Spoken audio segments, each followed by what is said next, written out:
अस्सलाम वालेकुम स्टूडेंट्स, आज की वीडियो में हम सॉल्व करेंगे रिव्यू एक्सरसाइज 1।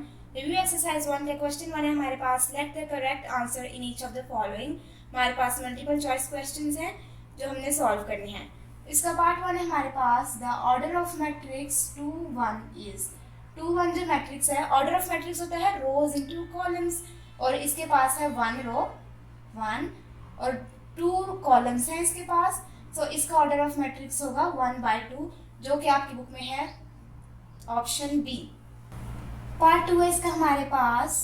एक मैट्रिक्स हमारे पास गिवन है √2 0 0 √2, और उन्होंने हमें कहा है ये कौन सा मैट्रिक्स है। तो इसका आंसर है पार्ट सी, ये स्केलर मैट्रिक्स है। स्केलर मैट्रिक्स वो होता है जिसकी डायगोनल एंट्रीज में कुछ एंट्री हो, कोई भी एंट्री हो सकती है, जबकि नॉन डायगोनल एंट्रीज में 0 हो। पार्ट 3 है हमारे पास। Which is the order of a square matrix. Square matrix वो होता है जिसके रोज और कॉलम्स आपस में इक्वल हों। तो इसका आंसर होगा हमारे पास 2/2, यानी उसके पास 2 ही रोज हैं और 2 ही कॉलम्स हैं। तो ये स्क्वेयर मैट्रिक्स का ऑर्डर है, और ये आपकी बुक में है पार्ट ए। पार्ट 4 है हमारे पास ऑर्डर ऑफ ट्रांसपोज, और एक मैट्रिक्स गिवन है,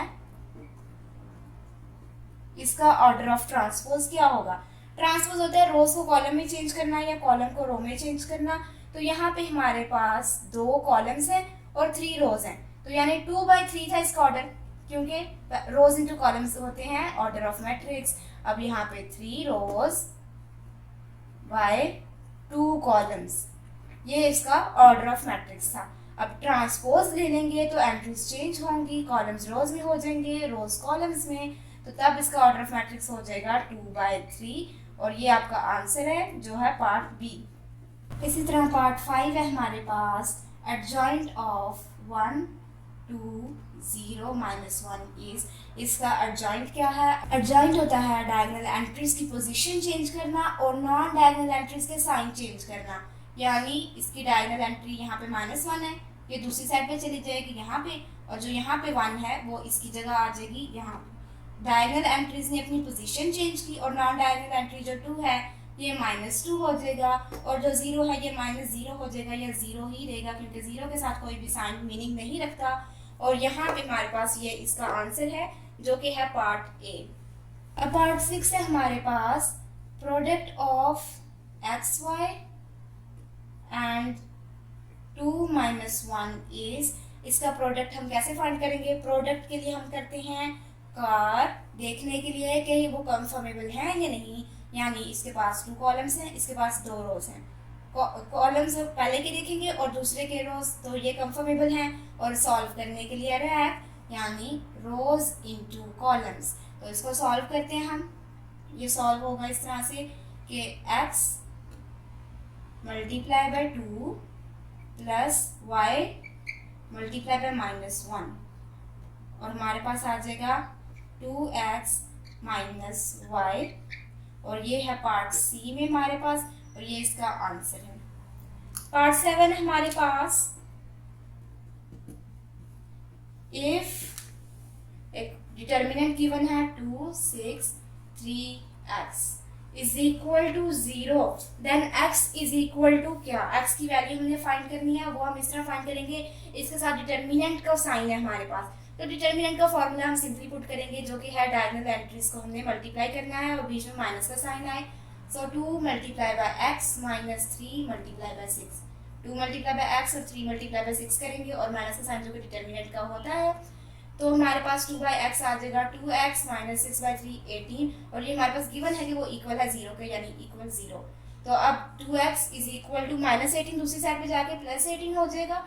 x इसी साइड पे रहा तो 2 यहाँ x के साथ मल्टीप्लाई हो रहा है, दूसरी साइड पे जाके डिवाइड हो जाएगा 18/2, और 18/2 सॉल्व करते हैं तो हमारे पास आएगा 9, यानी 2 1 2 2 9 18। x की वैल्यू है 9, और जो कि है आंसर आपके ऑप्शन ए में। पार्ट 8 है हमारे पास। इफ x प्लस, एक मैट्रिक्स हमारे पास गिवन है -1 -2 0 -1 is equal to 1 1 0 0, then x is equal to, और हमारे पास ऑप्शंस गिवन है तो अब यहाँ पे हमारे पास है कि x के अंदर अगर हम ये वाला मैट्रिक्स डालते हैं और हमारे पास आंसर ये आता है, तो ये x क्या है। अब इस x को फाइंड करने का एक सिंपल तरीका है कि हम इस x को एक साइड पे रहने दें, इज इक्वल टू, यहाँ पे इक्वल टू की दूसरी साइड पे हमारे पास 1 0 0 1, ये जो मैट्रिक्स है ये x में ऐड हो रहा है इस साइड पे, तो दूसरी साइड पे जाके ये सब्ट्रैक्ट हो जाएगा, यानी इक्वल की दूसरी साइड पे ये एक होल टर्म है हमारे पास, x प्लस ये वाला मैट्रिक्स इज इक्वल टू ये वाला मैट्रिक्स। अब यहाँ पे ये प्लस हो रहा है, ऐड हो रहा है x में, दूसरी साइड पे जाके माइनस हो जाएगा, x एक साइड पे रहेगा, x इज इक्वल टू ये माइनस, और वो वाला मैट्रिक्स अब इस साइड पे आ गया। और अब इनको हम सॉल्व करेंगे, 1 माइनस माइनस 1 हो जाएगा +1, 0 माइनस माइनस 2 हो जाएगा 0 + 2, 1 माइनस 0 माइनस 0, और फिर 1 माइनस माइनस 1 हो जाएगा 1 + 1, जो कि हमारे पास आएगा 1 + 1 2, 2 + 2 2, 0 + 2 2, 0 माइनस 0 0, और 1 + 1 2। ये हमारे पास आंसर आ रहा है, और ये आंसर है ऑप्शन डी में, जो कि है पार्ट 8 का आंसर। अब ये जो क्वेश्चन 1 है ये सॉल्व हो गया है, और अब हम देखेंगे क्वेश्चन 2, जो कि है कंप्लीट द फॉलोइंग। क्वेश्चन 2 में हमारे पास कुछ ब्लैंक्स गिवन है। पार्ट 1 है हमारे पास एक 0 0 इज कॉल्ड डैश मैट्रिक्स, तो इसको हम कहते हैं नल मैट्रिक्स या जीरो मैट्रिक्स। इसका आंसर आप लिखेंगे 0/नल डैश में। इसी तरह 2 है हमारे पास 1 0 0 1, इसे हम क्या कहते हैं, इसे हम कहते हैं यूनिट मैट्रिक्स या आइडेंटिटी मैट्रिक्स, ये इसका आंसर है। और पार्ट 3 है हमारे पास additive inverse of 1 -2 0 -1 is.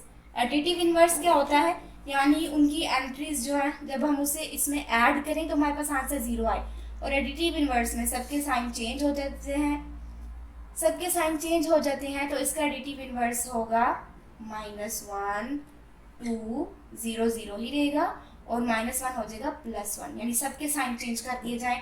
Additive inverse होता है कि हम इसका माइनस ले लें, तो वो एडिटिव इनवर्स होगा। अब इसके साथ माइनस लगाते हैं, सारी एंट्रीज के साथ माइनस का साइन हो जाएगा, यानी वो माइनस का साइन सब एंट्रीज का साइन चेंज कर देगा।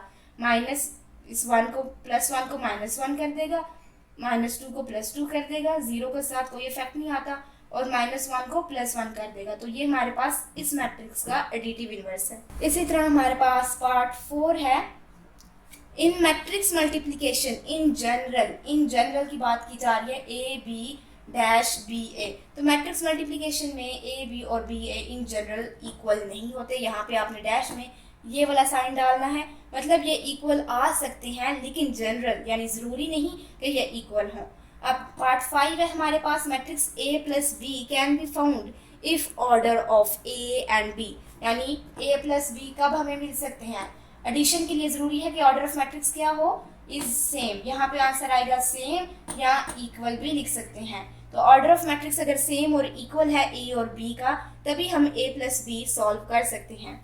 पार्ट 6 है हमारे पास, a matrix is called dash matrix if number of rows and number of columns are equal. तो यहाँ पे हमारे पास आएगा is called square matrix. Square matrix में नंबर ऑफ रोज और नंबर ऑफ कॉलम्स इक्वल होते हैं। अब आगे क्वेश्चन 3 जो है, ये मैं उम्मीद करती हूँ आप खुद सॉल्व कर पाएंगे। ये हमने एक्सरसाइज 1.1 में क्वेश्चन नंबर 3 में सॉल्व किया हुआ है, जो कि है find the values of A B C D। इसको भी सेम उसी तरीके से सॉल्व करना है, बस इसमें हमने A और B फाइंड करना है। इसी तरह क्वेश्चन 4 जो है, क्वेश्चन 4 भी बहुत ईजी है, लेकिन क्वेश्चन 4 का पार्ट 4 मैं आपको करवा देती हूँ। पार्ट 4 है 2/3 मल्टीप्लाई हो रहा है 2A - 3B से। तो हमारे पास मैट्रिक्स A और B की वैल्यूज क्वेश्चन में गिवन है, हम सिंपली 2/3 पुट करेंगे, और हमारे पास है 2 जो मल्टीप्लाई हो रहा है मैट्रिक्स A से। मैट्रिक्स A की वैल्यू हमारे पास गिवन है 2 3 1 0, फिर है हमारे पास माइनस का साइन, और 3 जो मल्टीप्लाई हो रहा है मैट्रिक्स B से, जो हमारे पास क्वेश्चन में गिवन है 5 -4 -2 और -1।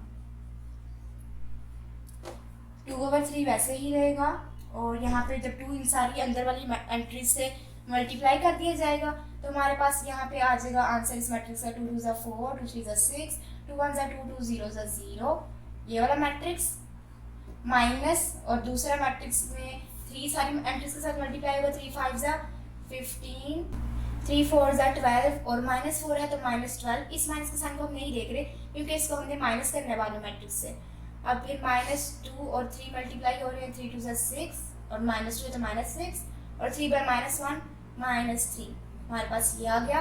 2/3 वैसे ही रहा, ब्रैकेट के अंदर अब ये दोनों मैट्रिसेस आपस में सब्ट्रैक्ट हो रहे हैं, तो 4 - 15 6 -12 हो जाएगा 6 + 12, 2 - 6 हो जाएगा 2 + 6 और 0 - 3 0 + 3। ये हमारे पास यहीं पे मैं लिख रही हूँ 2/3, और साथ वाला मैट्रिक्स है हमारे पास 4 - 15, 4 - 15 आएगा -11, 6 + 12 आएगा 18, 2 + 6 8 और 0 + 3 3।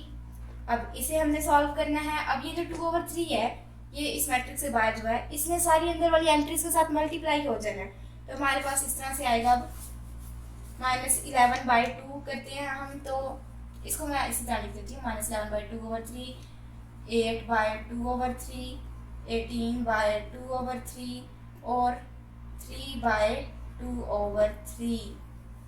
इसको इस तरह लिख लेती हैं, और यहाँ पे जिनकी कटिंग होती है उनकी कटिंग कर लेते हैं और जो सॉल्व होते हैं उनको सॉल्व कर लेंगे। अब यहाँ पे 3 1 ज़ा 3, 3 6 ज़ा 18, बच गया 6/2 और हमारे पास आंसर की एंट्री में यहाँ पे आ जाएगा 6/2 12। इसी तरह -11, यहाँ पे 3 से कोई कटिंग नहीं हो रही तो -11/2 करेंगे जो कि आएगा -22 और /3। और यहाँ पे 3 1 यहाँ पे भी कोई कटिंग नहीं हो रही, 8/2 करेंगे, हमारे पास आएगा 16/3। और यहाँ पे 3 1 ज़ा 3 और 3 1 ज़ा 3 कट हो गया, यानी 1/2 आ जाएगा जो कि है 2, और ये हमारे पास इस मैट्रिक्स का आंसर है। अब मैं क्वेश्चन नंबर 5 आपको जनरली बता देती हूँ किस तरह सॉल्व करना है। ये भी हमने एक MCQ में सॉल्व किया है, वो है find the value of x। हमने x की वैल्यू फाइंड करनी है, और हमारे पास गिवन है अगर हमारे पास मैट्रिक्स 2 3 1 -3 प्लस x इक्वल हो 4 -2 -1 और -2 के। इसे अब हमने किस तरह सॉल्व करना है, यहाँ पे हमने x फाइंड करना है और x में ऐड हो रहा है ये वाला मैट्रिक्स, तो x को हम इस साइड पे रहने देंगे और इस मैट्रिक्स में आगे जाके ये वाला मैट्रिक्स सब्ट्रैक्ट हो जाएगा, यानी x इज इक्वल टू हमारे पास आ जाएगा ये वाला मैट्रिक्स अपनी जगह पे ही रहेगा 4 -2 -1 -2, और आगे हमारे पास सब्ट्रैक्ट हो जाएगा ये वाला मैट्रिक्स जब इस साइड पे आएगा जो है 2 1 3 -3, और आगे आपने बस सब्ट्रैक्शन करनी है और जो आंसर आएगा वो आपके पास x का आंसर होगा। ये पार्ट 5 है। पार्ट 6 है हमारे पास ए बी मैट्रिसेस गिवन है और हमने प्रूव करना है कि A B is not equal to B A, यानी मल्टीप्लिकेशन करनी है। ये भी उम्मीद है आप सब खुद कर पाएंगे। और क्वेश्चन नंबर 7 हमारे पास ए बी गिवन है और हमने फाइंड करना है ए बी का whole transpose is equal to B transpose A transpose. यहाँ पे हमने फाइंड करना है ए बी का whole inverse is equal to B inverse A inverse, और ये सब हम एक्सरसाइज में कर चुके हैं, तो उम्मीद है ये सब आप खुद सॉल्व कर पाएंगे। अगर कोई भी कंफ्यूजन होगी तो कमेंट्स में ज़रूर पूछिएगा। इसके बाद चैप्टर 1 की समरी है और ये आपने ज़रूर पढ़नी है, ये आपके ऑब्जेक्टिव्स के लिए बहुत इंपॉर्टेंट है।